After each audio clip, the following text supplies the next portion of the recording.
Rakhi Kapoor here.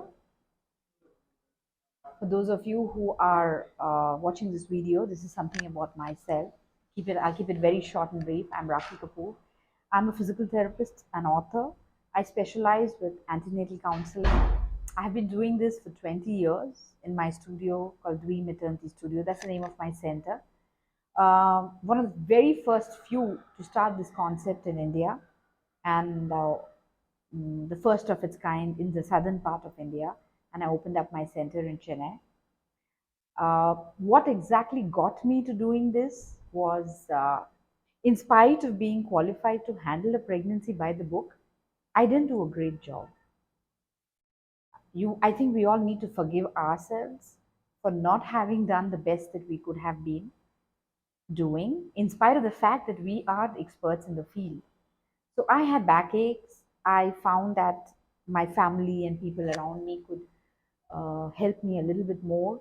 My mood swings were on the peak, and I worked till my 8th month. I worked like crazy for 14, 15 hours. And finally, my parents, they just put their foot down and said, "This is not the way you're going. You need to rest and you need to enjoy your pregnancy." And they took me to, a different place, very close to nature, on a hill station to spend the rest of my pregnancy. That was all that I had the last 2 months. And I tried to take good care of myself, did a lot of walks, spent a lot of time with my pets, my two beautiful dogs. But still didn't, things didn't go that well either. Like, I got into a complicated childbirth experience, and it was a critical state. And finally, an emergency section, and then I had to be given 2 units of blood as transfusion, and then I woke up. And the postnatal phase also was difficult. I had cracked nipples. I was unable to get up, take care of my baby. The whole family around me was just rejoicing. Oh, what a beautiful baby boy. And I would lie on my bed and I would keep thinking, oh my God, that's my baby. I want to hold my baby. I want to be the one to be enjoying this whole experience along with the rest of the family. Then after I recovered and came back to Chennai, my own obstetrician, Dr. Jayashree Gajraj, and a team of very senior obstetricians, they came forward to support me and say that we need to start this concept for young women. In fact, my doctor was always telling me, when I was pregnant, Rakhi, you should do this. And I would like, you think I have it in me to start a concept like this? With a small baby, a new career, and a concept unheard of. They say your destiny often lies on the road that you take to avoid it. So there I was bang on. Strapped my son on my chest on a kangaroo pouch, walked door to door, made my curriculum, went up to all the obstetricians and different hospitals and told them that the whole point of a woman expecting has to be enhanced. The whole point of these classes is that it's not easy, and it's just not fair that they read a book and the elders tell them what to do, and they balance a career, they try to do their best for themselves and the baby. There's more that needs to be done.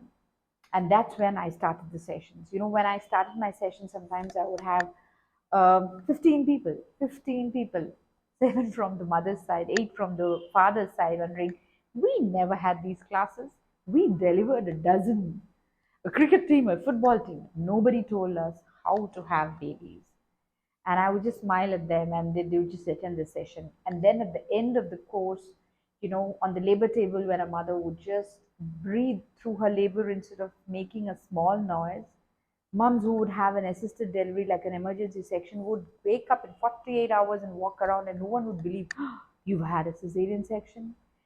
So when they started seeing the difference, and then that's when I had a lot of the older generation grandmothers and mothers who came to me and said, I wish we had that help, Rakhi.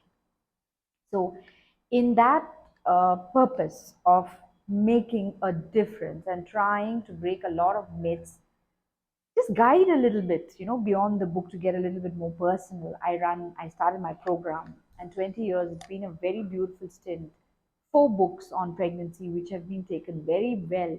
In fact, one book telling a man how to handle his wife during his pregnancy, expecting daddy delivers.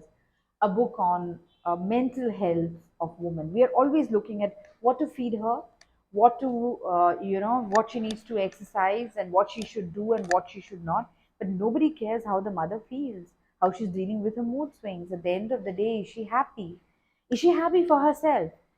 She has to be happy and healthy for the baby, but she needs to be happy for herself too.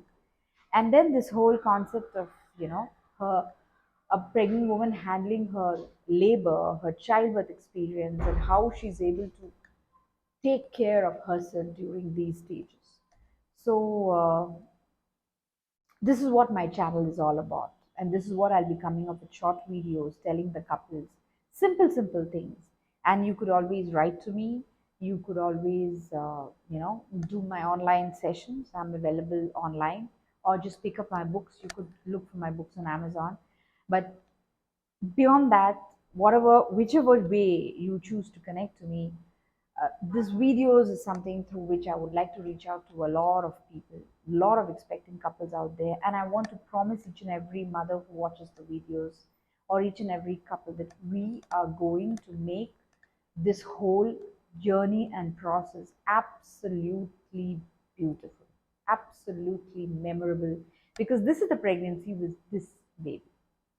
Now, just not about talking and leaving a very generic, video. I would like to bring forth a very simple thing forward is, what do you do when you want to step out for a meal during the pregnancy? Because a lot of my clients, they keep asking me, can I take her out? Should she be going out for a meal? Is it healthy to eat outside?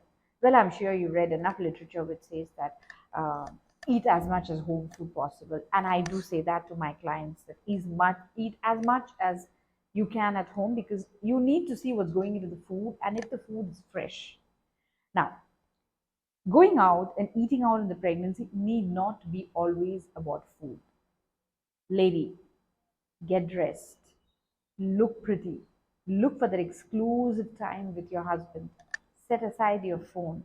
I tell the man also, if you're taking her out, then you're taking her out to have a good time. No taking work calls. Talk about how you're experiencing the changes, how you're dealing with it. Communicate with each other that, this is going fine. Can I help you more? Or what can we do? What there could be such beautiful things. You don't want to talk about the pregnancy, don't. You want to talk about something else, you want to catch up with each other. So, one, make the whole eating out process an affair to be enjoyed rather than just food. Because outside food will give the expecting mother acidity, heartburns, and a lot of other stuff. Second, choose a place that's not too far away. Yeah, make a reservation. Make sure that the driving time up and down is not too much. I do tell them, my expecting clients, that please eat a little before you leave, because when you get into the restaurant, the smell of the food is just overpowering. Then you place an order, then it takes time for the food to come, and by the time your acidity and hunger levels are all over the place. So if you eat a little before you go, then you pick what you eat rather than the food picking on you. So then you can sit and make a healthy choice. Work on your portions. What's most important is the portion control. If you have too much of something and probably something doesn't suit you, it's difficult for you to digest, the impact of the food poisoning or the discomfort or acidity, heartburns can be eventually more. So eating out, eating at home a little bit and going will make you keep control on your portion size. And finally, I always say, share the dessert. Well, we all know that, sugar and is not good for the mothers. Like, there is a tendency for the blood sugar levels to rise, and this is the time when she can't exercise that much and burn what she's eating. So the dessert part of it, I always tell the husbands, order or share what she's eating. And if you're going to enjoy the whole experience, trust me, you won't crave the sugar, you won't miss the sugar. So next time you stay out, you please go out and make sure that you're having a good time, and take your lady out for the meal.